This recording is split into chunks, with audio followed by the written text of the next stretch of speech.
네, 안녕하세요. 최준영입니다. 오늘은 지도와 관련된 이야기를 좀 해보려고 합니다. 사실 뭐 지구본 연구소하는 입장에서 봤을 때는 맨날 이제 지도와 관련된 여러 가지 많이 들여다보고 저도 좋아하는데, 최근 들어서 제가 집에다가 이렇게 식탁에 앉아서 밥을 먹는데 맞은편 벽이 계속 하얀 벽으로 있는 게 좀 지겹더라고요. 그래가지고 저다 그림을 한번 걸어볼까 했는데, 뭐 그림도 좀 상당히 애매하고 저희 집에 또 수험생도 있고 그러니까 지도를 한번 좀 걸어보자 라고 해서 지도를 이제 걸어놨어요. 지도를 걸어놨는데 좋은 점은 뭐냐, 일단은 대화의 주제가 생기니까 그거 관련해서 여러 가지 이야기도 하고 자연스럽게 좀 더 다양한 주제로 이야기를 할 수 있어서 좋다. 이런 면에서 봤을 때는 여러분들도 지도 하나 눈에 잘 보이는데 걸어놓으면 좋겠다라는 생각이 하나 드는데, 문제는 뭐냐, 이게 이제 시간이 뭐 2, 3주가 지나니까 이제 그냥 또 벽지처럼 느껴지는 거예요. 그러니까 이제 대화가 이제 거길로는 잘 안 넘어가더라고요. 그래서 이게 때 되면은 한 번씩 좀 바꿔줘야 되나 싶어가지고 다른 지도들을 좀 찾아보려고 이렇게 노력을 하는데 아쉬웠어요. 그러니까 우리나라에서 시중에서 구할 수 있는 일반적인 지도들이 좀 되게 단조롭고 어떻게 보면 약간은 좀 촌스럽고 갖고 있는 지식의 정보량이, 전달하고 있는 지식의 정보량이 많지 않은 좀 우아하고 좀 멋있는 지도가 좀 많았으면 좋겠다라고 생각이 드는데, 결국 그런 지도를 구하려면 이제 해외에서 직구를 해야 되는 이제 그러한 상황이다라는 생각이 좀 들었어요. 그러면서 제가 이제 뭐 지구본 연구소에서 여러 번 말씀드렸습니다만, 결국 이 지도라는 것은 정보를 상대방한테 효과적으로 전달하는 어떠한 그러한 노력과 의지의 결집체인 거죠. 그러니까 간결하면서 명확해야 되고 무엇을 보여줄지에 대해서 정확하게 전달해야 되는 거죠. 정확성도 있어야 되고 심플해야 되고 정보량도 많아야 되고. 그러니까 어떻게 보면은 이제 직관적으로 사람들을 이해시킨다. 요즘에 우리가 흔히 말하는 이제 인포그래픽의 이제 원조가 이제 지도인 거죠. 그 이제 우리나라는 사실 저는 개인적으로 이게 왜 좋은 지도가 없나, 뭐 꼭 뭐 세계 지도나 이런 것뿐만 아니고 국내에서도 많은 주제도가 필요하지 않습니까? 여러분들 좋아하시는 뭐 부동산, 그다음에 뭐 교통 관련해서도 되게 재밌는 지도들을 많이 만들 수 있을 것 같은데 잘 없어요. 정말 좀 아쉽다. 그러니까 이제 우리가 필요성을 못 느껴서 그런가? 그러니까 수요가 없어서 그런가? 아니면은 노하우가 없어서 그런가? 저는 여러 가지 생각이 좀 많이 듭니다. 어쨌든 큰 지도들이 좀 부족하다는 점은 아쉬움이 있습니다만, 그래도 제가 지구본 연구소를 지금 몇 년째 하면서 제일 보람을 느끼는 건 뭐냐? 어느 순간 대한민국 서점에 가보면 지도와 관련해 있는 책들이 점점 늘어나고 있다.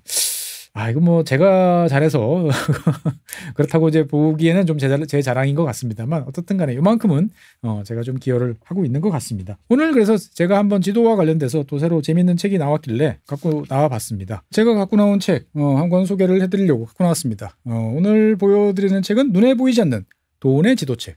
그러니까 지도를 보면 돈이 보인다? 하는 내용인가? 하는 책입니다.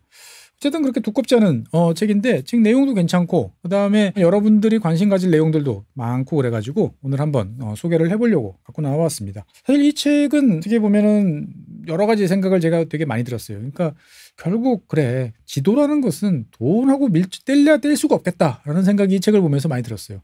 그러니까 우리가 먼 곳에 가고 그곳에 뭐가 있는지를 알고 싶은 사람의 마음은 뭐 호기심, 과학적 탐구 이런 것도 있지만, 결국 거기서 뭔가 대박 칠 만한 뭔가 없어? 새로운 뭐 없어? 라는 이야기들을 할 수밖에 없습니다.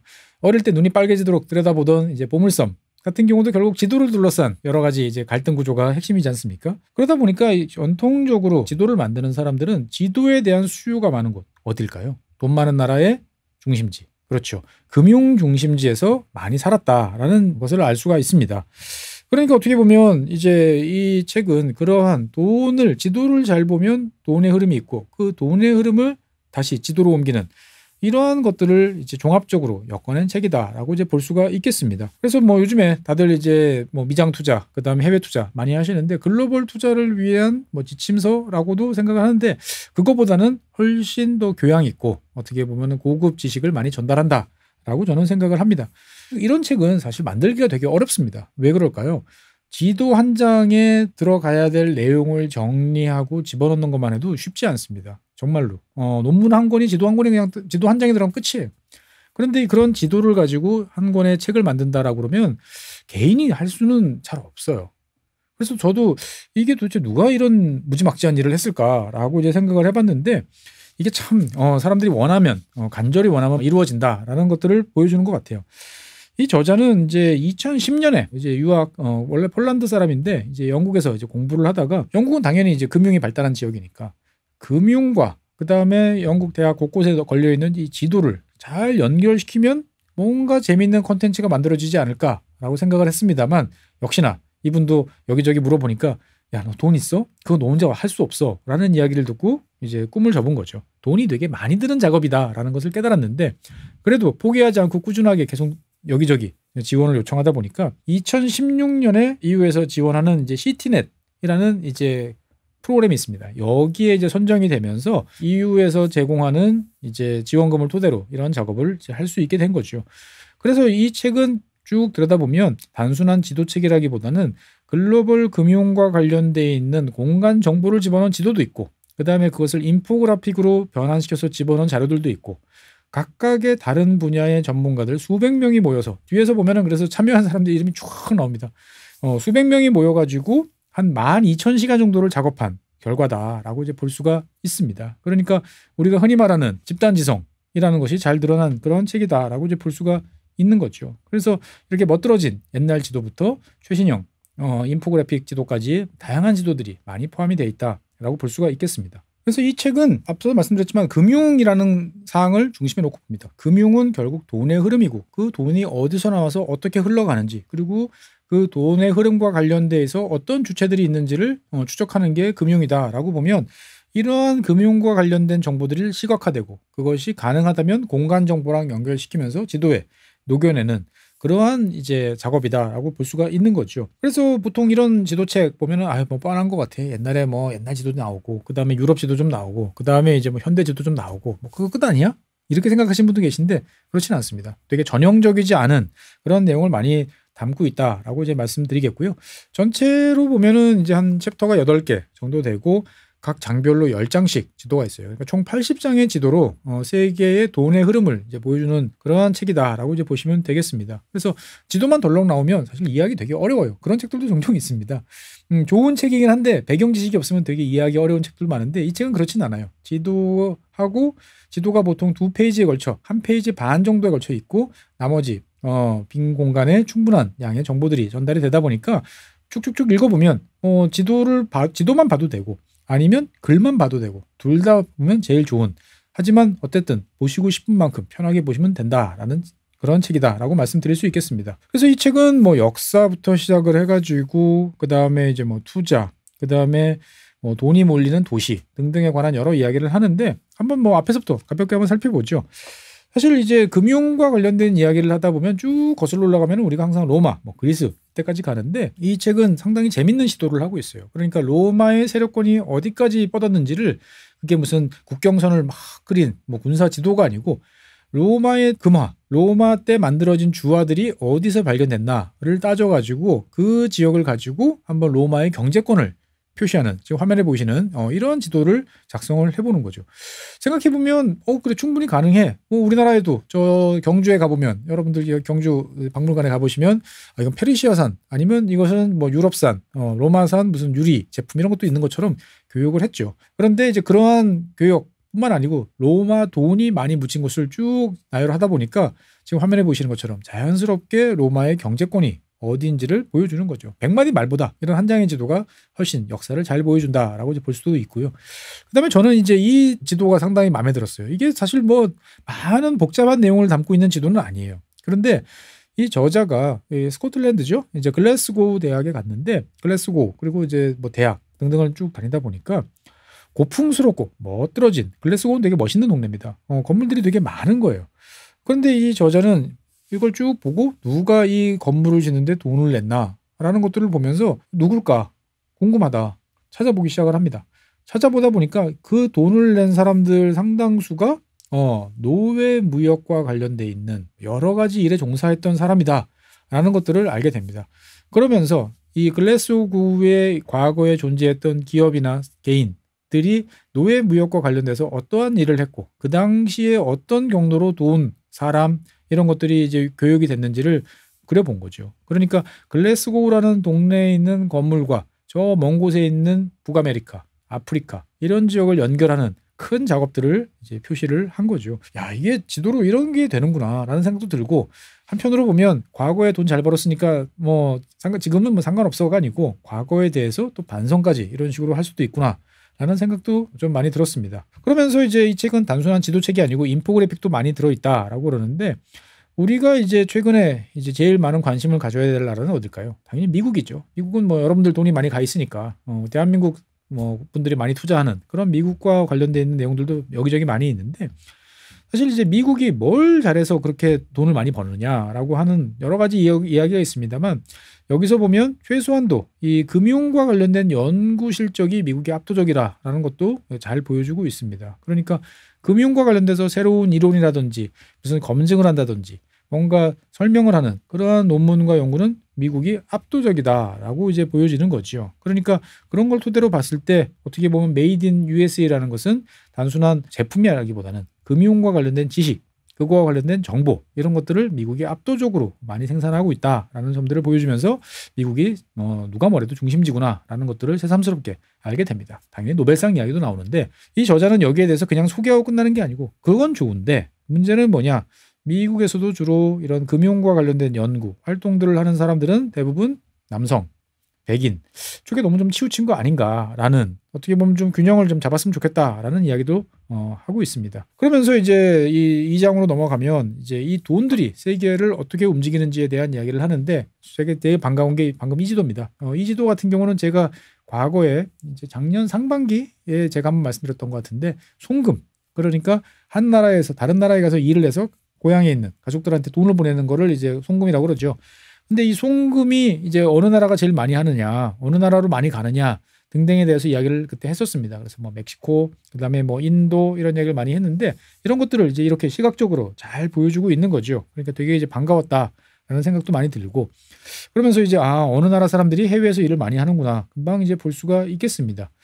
그러면서 이제 이 돈의 흐름이라는 걸 잘 보면 우리가 이제 지난 한 10년 동안 우리가 그런 노력들을 되게 많이 했어요. 아시아 금융 중심지로 서울을, 아시아 금융 중심지로 부산을 뭐 이런 금융과 관련돼서 대한민국이 중심이 되면 좋겠다라는 이야기들을 많이 했는데 지금 한 10년 정도 이야기를 했지만 별로 되는 게 이제 없다. 그래서 이게 우리가 못하나? 라고 생각을 했는데 이 책에서 보여주는 이 인포그래픽은 다른 이야기를 하고 있습니다. 그러니까 어떻게 보면 이제 금융이라는 것은 되게 잘 바뀌지 않는다. 라는 거죠. 그러니까 위기 상황, 이를테면 뭐 미국에서 위기가 금융위기가 왔어.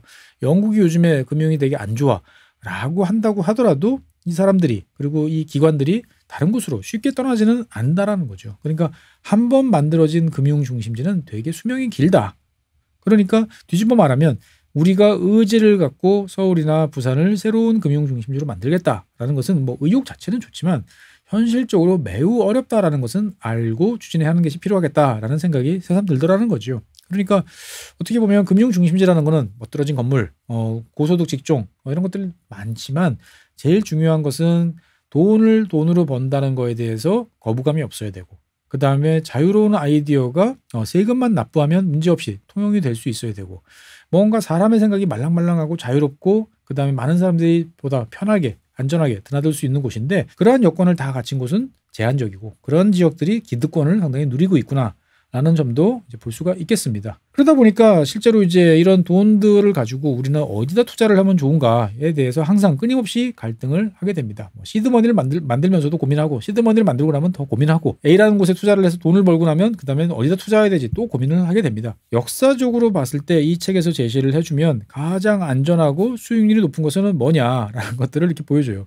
그래서 주택, 채권, 뭐 주식 이렇게 이야기를 해주는데 변동성이 낮고 수익률이 높은 건 뭘 것 같으세요? 변동성은 낮고 그러니까 잃을 확률은 낮고 돈을 벌 확률은 높고 당연히 부동산입니다. 재밌죠? 그래서 전 세계적으로 봤을 때 여러 가지 자산들에 대한 투자를 쭉 놓고 생각을 해보면 결국은 부동산이다라는 게 이 책의 결론입니다. 약간은 좀 허망하지만 내 집 한 채 마련해야겠다라는 생각도 드는 거죠. 그러니까 이 책에 따르면 주택을 보유한다는 것은 채권의 안정성, 그 다음에 주식의 수익 이것을 동시적으로 추구할 수 있기 때문에 상당히 유리한 자산이다라는 것들을 오랜 기간 동안 타임스팬을 가지고 분석한 결과들을 또 인포그래픽으로 이렇게 제시를 해주기도 합니다. 그러면서 이제 저는 되게 궁금했던 게 이 우리가 요즘에 뭐 미장 투자 되게 많이 하지 않습니까? 뭐 1,000억 달러, 뭐 1,500달러 뭐 이런 이야기가 나오는데 이게 우리나라만의 일인지 아니면 다른 나라들도 이렇게 하고 있는지 이런 게 되게 궁금했어요. 그러니까 왜 궁금했냐면은 사실 다른 나라에 투자한다는 건 쉬운 일이 아닙니다. 왜? 그 기업이 어떤 기업인지 알아야 되고 그 기업이 어떤 상황인지 알아야 되는데 우리나라야 뭐 삼성이나 LG나 아니면 현대차나 많은 기업들이 어떤 상황에 있고 뭘 하는지에 대해서 다 알고 있어, 어느 정도는. 그리고 좀 찾아보면 뭐 그 회사에서 일하시는 분들, 그 회사와 관계 있는 분들을 직접 만나서 이야기를 들을 수도 있어요. 투자를 하기 되게 좋은데 우리는 지금 지구 반대편, 태평양 저 건너편에 있는 미국 또는 뭐 유럽 이런 데 투자를 많이 한단 말이죠. 이게 글로벌한 트렌드인가라고 봤는데 이 책에 따르면 그렇지 않다. 물론 이제 그런 사람도 있지만 많은 사람들은 주로 가까운 곳에 투자를 한다는 거죠. 그러니까 옆 나라 정도까지는 쉽게 되지만 지구 반대편에 투자하기는 쉽지 않다. 야, 이거를 보니까 대한민국은 역시 대한민국 사람들은 베팅의 민족이다라는 생각도 많이 드는 거죠. 우리는 가깝고 멀거나 신경 쓰지 않습니다. 투자할 수 있고 수익률이 높으면 지옥 끝까지라도 쫓아가서 투자하는 게 대한민국 사람. 이왕이면 레버리지 좋아하는 거죠. 그러면서 이제 이 책은 재밌는 이야기를 해줍니다. 미국의 주식이 지금 세계 최고. 그러니까 전 세계 주식에서 미장에 있는 주식이 차지하는 비중이 지금 거의 한 70% 정도까지 됩니다. 엄청나게 늘어났는데 제 기억을 더듬어 보면 90년대 중반, 2000년대 버블 꺼지고 난 다음에 그렇게 미국 주식이 썩 좋았던 기억은 별로 없어요. 근데 어느 순간인가부터 미국 주식은 지속적으로 상승을 한다는 거죠. 그러면 계속적으로 돈이 들어오는데 도대체 이게 어디서 들어왔냐라고 저도 이제 궁금했는데 이 책은 거기에 대해서 이게 다 장수시대, 즉 노후를 준비하기 위한 사람들의 불안감 그리고 그걸 위하기 위한 노력이 만든 결과다라고 이야기를 하는 거죠. 즉 나의 노후에 대해서 미국 사람들은 401k 같은 내가 주식 투자를 통해서 안정적으로 수익을 올려서 그것을 평안한 노후를 보내고자 하니까 지속적으로 돈이 들어오고 그 지속적인 돈이 들어오니까 미국 주식시장이 좋아지고 그러니까 더 많은 돈이 들어오는 그러한 선순환 구조가 지금 만들어지고 있다라고 이제 보여줍니다. 미국 사람들만 그럴까요? 아니죠. 다른 나라 사람들도 다 비슷한 생각을 하는데 지금 화면에서 보시는 것처럼 미국이 압도적으로 큰 규모를 가지고 있다. 당연히 내 나라에 투자해서 이만큼 소득을 올리는 것보다 다른 나라에 미국에 투자해서 이만큼 소득을 올리는 게 더 좋은 거죠. 그러니까 미국에 대한 쏠림 현상들이 되게 점점 심해지고 있는데 이 저자는 또 거기에 대해서 좀 걱정도 좀 많이 하고 있습니다. 실제로 이것이 계속 이어질 수 있을까라는 고민도 하는데 어쨌든 뭐 그거는 나중에 일이고 일단 높은 수익률을 쫓아서 사람들이 미국으로 몰려간다. 이 그림을 보면 금방 이제 이해할 수 있고요. 다른 한편으로는 이제 저한테는 반가웠던 게 중국이 1대1로를 한다. 그러면 1대1로라는 것들은 보통 이렇게 화살표로 쭉 표시됩니다. 바닷길, 육지길 이렇게 표시돼서 띠로 이렇게 쭉 나타나는 거죠. 맞는 말이죠. 1대1로니까 맞기는 한데 도대체 어느 나라에 얼마만큼 많은 투자를 했나라는 것들을 정확하게 일목요연하게 알기가 좀 어려운데 이 지도를 보면 대충 파악을 할 수가 있습니다. 즉 중국이 투자한 전 세계 1대1로 대상 국가들을 각 섹터별로 분류를 해서 표시를 해준 거죠. 그러니까 색깔로 분류해가지고 농업인지 무슨 교통 운수인지 아니면 제조인지 등등에 대한 여러 가지를 가지고 쭉 보여주는 거죠. 그러니까 중국이 투자한 1대1로 사업 사이즈가 페루랑 이탈리아랑 비슷해 보이더라도 전혀 색깔이 다르죠. 그러니까 여기에 대해서는 전혀 다른 패턴으로 이제 가고 있다.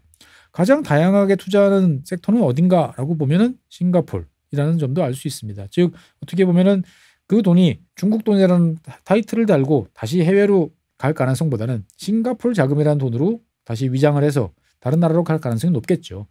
그러다 보니까 우리는 돈에 대해서 어느 나라 돈인지에 대해서 어떻게 생각해야 되나, 꼬리표를 어떻게 붙일까 이런 생각도 저는 좀 이제 해보게 됐습니다. 그러면서 이제 이 돈과 관련돼서 이야기를 하다 보면은 의외의 사람들을 많이 만나게 됩니다. 제일 유명한 사람들은 이제 뉴턴이죠. 뉴턴 같은 경우는 영국 조폐국을 맡아가지고 위패범들을 사형에 처하기도 하고, 그 다음에 뭐 안정된 통화 가치를 위해서 그 끝에다가 갉아내지 못하도록 뭐 톱니바퀴를 만들었다, 뭐 기타 등등 여러 가지 이야기가 많습니다. 그리고 이제 뭐 케인즈 같은 사람도 뭐 주식 투자와 관련된 이런저런 일화들이 되게 많죠. 그런데 저도 이번에 처음 알았어요. 이 책을 보면서. 이 금융 쪽에서 빠질 수 없는 사람 중에 한 사람이 헨리입니다. 헨리. 아시죠? 헨리. 모르신다고요? 헨리의 성. 76년마다 지구에 나타나는 해성. 그 헨리의 성이 이 헨리가 관찰을 해서 옛날 기록을 뒤져가지고 76년마다 나타난다 라고 예언을 했던 사람이 천문학자인 이 헨리인데, 이 양반이 왜 난데없이 이 금융에 나타났냐. 이 사람은 앉아가지고 계산하는 걸 되게 좋아했던 거죠. 그러니까 이 사람이 뭘 했냐면은 도대체 사람이 언제 죽어? 그래서 평균적으로 봤을 때 이 사람들이 언제 죽을 수 있는지, 그리고 인구 통계, 즉 돈과 인구를 연결하면서 거기서 이 사람의 지금 지금 넣는 돈이 미래에 가면 얼마 정도의 가치 있는지 이런 것들을 계산을 한 거죠. 그러니까 너무나 당연하게 지금은 보험이라든지 금융에서 현가 이런 계산들을 헨리가 했다는 사실도 이번에 처음 알았어요. 그러니까 어떻게 보면 옛날 과학자들은 다 만능인가? 라는 생각도 들고, 다른 한편으로 보면 그래 뭐 이런 거 계산할 만한 집중력이 있으니까 하늘 밤하늘을 맨날 그렇게 쳐다봤지 라는 생각도 좀 듭니다. 그래서 이렇게 옛날 이야기도 나오고, 그다음에 스마트폰이 만든 이제 금융 변화도 나오는데, 오른쪽에 지금 화면에 보시는 지도를 보면 케냐 지도입니다. 케냐인데 옛날에는 뭔가 돈과 관련되어 있는 현금을 인출하거나 뭔가 금융을 주고받는 것이 되게 제한적이었는데, 당장 대충 눈으로만 봐도 확확 늘어나는 모습들을 많이 보실 수가 있죠.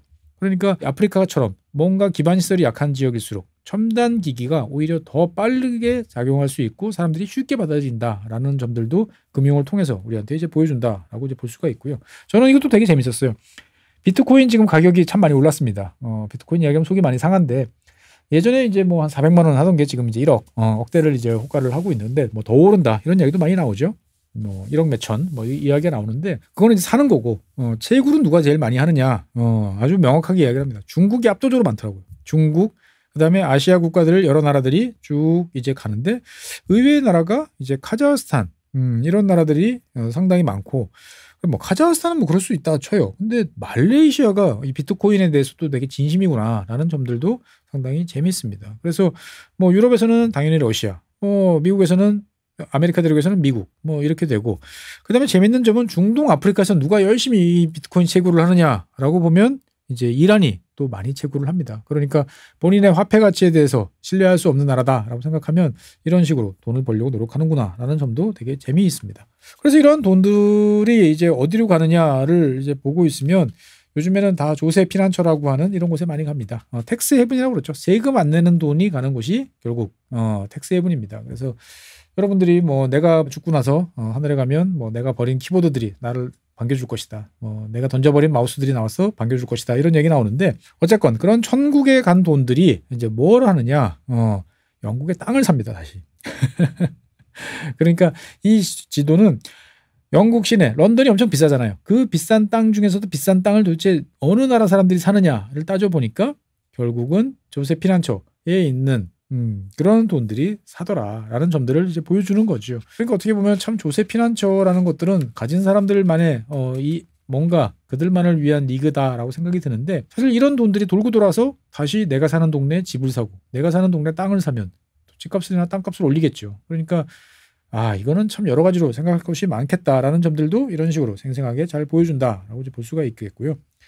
그다음에 이제 저 개인적으로는 이제 브렉시트 이후에 그 런던에 있던 시티에 있던 많은 금융기관들이 해외로 이제 이전을 한다라는 뉴스를 많이 봤는데, 어디로 갔지? 그래서 뭐 암스테르담, 더블린, 그다음에 파리, 뭐 프랑크푸르트 이런 이야기 나왔는데, 그럼에도 불구하고 여전히 런던에 있다라는 이야기도 이 책을 보면서 알 수 있게 됩니다. 그러니까 앞서 말씀드린 것처럼 금융의 중심지는 참 자리를 바꾸기가 어렵다라는 생각을 이제 하게 되는 거죠. 그리고 이제 우리나라와 관련된 사항인데요.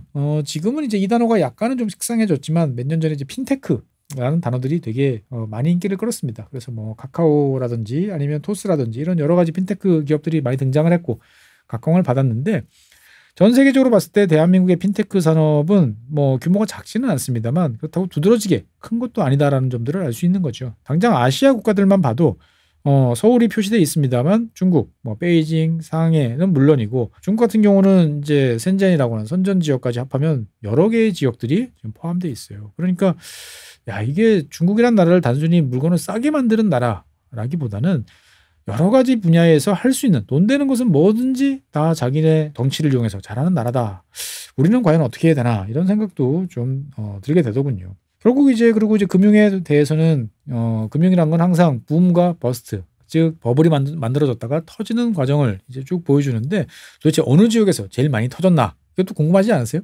그거 보면 명확하게 나옵니다. 지금 화면에서 보면은 정말 많이 터진 나라들이 남아메리카, 유럽, 그다음에 아프리카, 아시아 국가들은 근면 성실하게 빚을 잘 갚는 것 같습니다.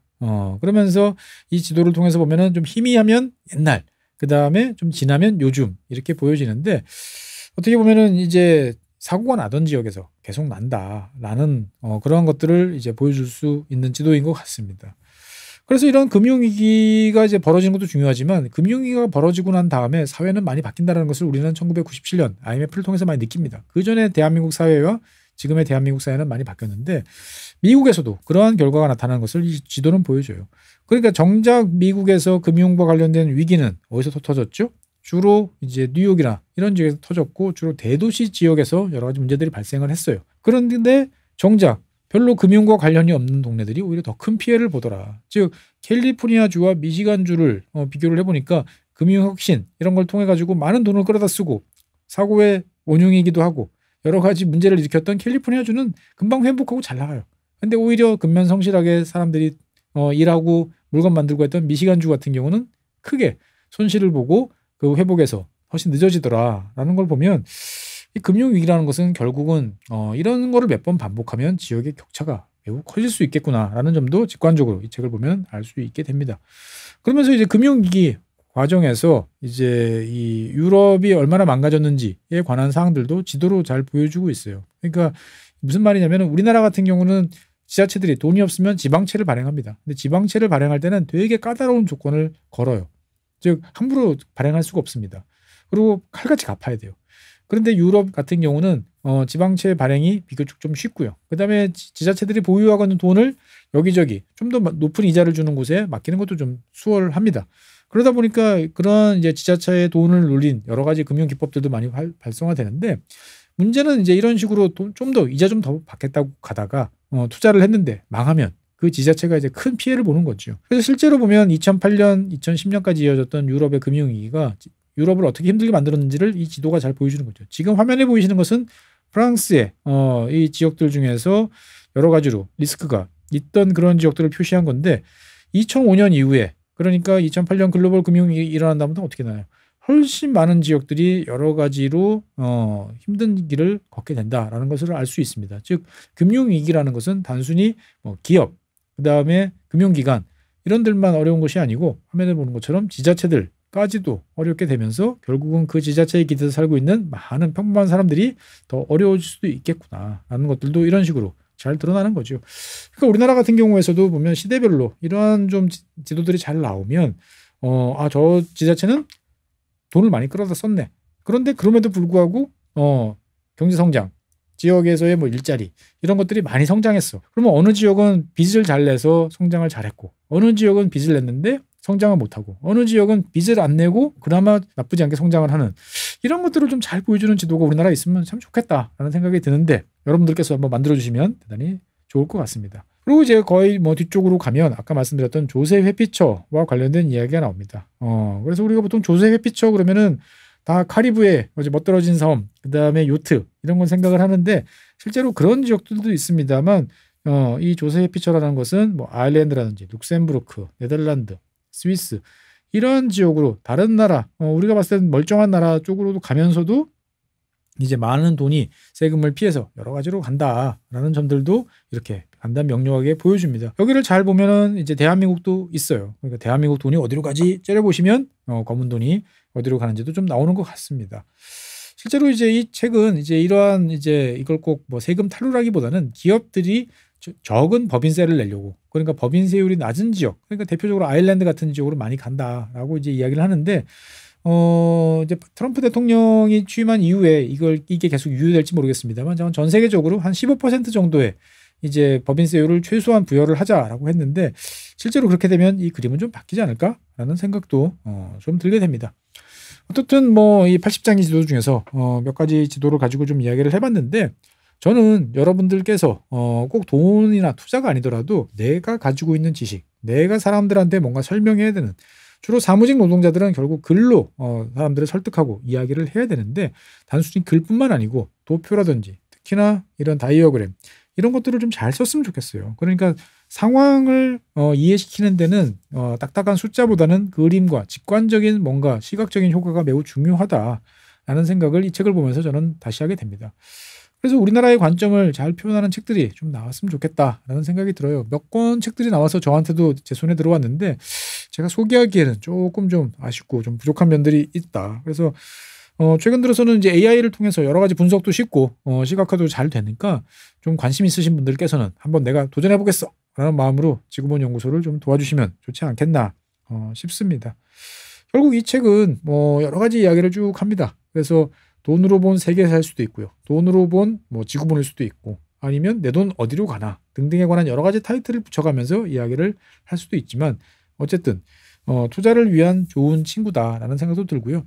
결국 이 책을 쭉 보다 보면 그래요. 레버리지를 하거나 일확천금이라든지 이런 것보다는 좀 넓고 돌아가는 길이 길게 보면은 이익을 내준다라는 내용들이 여기저기 이제 남아 있는 거죠. 그러니까 내가 어떤 일에 대해서 빨리 보는 지식을 얻기 위한 책으로도 좋고 다른 한편으로 보면 그 책을 통해서 내가 뭔가를 해보려고 했을 때 내가 신경을 써야 될 상황은 무엇인지도 친절하게 알려주는 책이다라고 이제 볼 수가 있을 것 같습니다. 그래서 뭐 판형도 적당하고요. 그다음에 번역도 약간의 이제 뭐 번역체가 있긴 합니다만 뭐 전혀 읽는 데는 큰 문제가 없을 정도로 매끄럽게 잘 돼 있다라고 말씀드리겠습니다.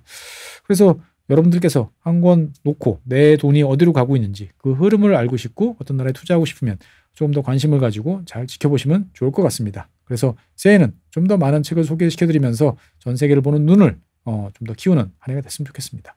네, 감사합니다.